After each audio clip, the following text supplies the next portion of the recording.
Hey, Navy Dowdy here, coming to you from the great Midwest in the Chicago area with this week's tax tip.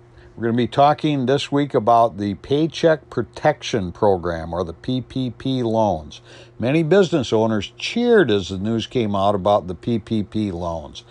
The money was not distributed perfectly, but for a rush job, it was still done pretty well. Then the money went out, and we have witnessed the result in that many businesses that had no customers for weeks and months are reopened and here to serve us. If not for the PPP, many of those businesses would not be open. However, nobody can afford to let their guard down just yet, as they are loans that must be paid back in full to the SBA. That's right. As of today, nothing is forgiven, and we all owe PPP money back. Now, that can change if you take action, but many business owners that are now back to work and already stressed enough managing businesses with all the COVID rules could easily forget or miss the most important last step, which is more paperwork to apply over to the lender to have the loan forgiven.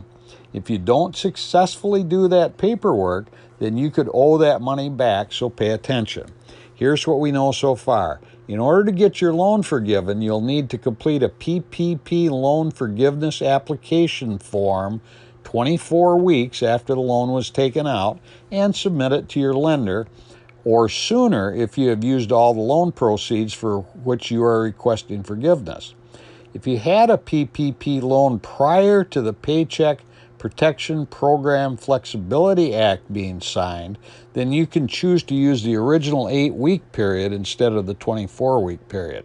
After you submit your application for forgiveness, your lender is required by law to provide you with a response within 60 days. There are a lot of rules that were developed after the money was distributed, and in some cases, a great deal of effort will need to be made by business owners to gather proof that funds were spent correctly. Our recommendation is, whether you use the 8-week or the 24-week option, that you take a look at the new rules and learn how you will attempt to get the loan forgiven as soon as possible. And remember, you're at the 50-yard line, not the end zone. So pick up the ball and run, don't punt. I'm Navy Dowdy, and remember, financial fitness can be beneficial to your wealth.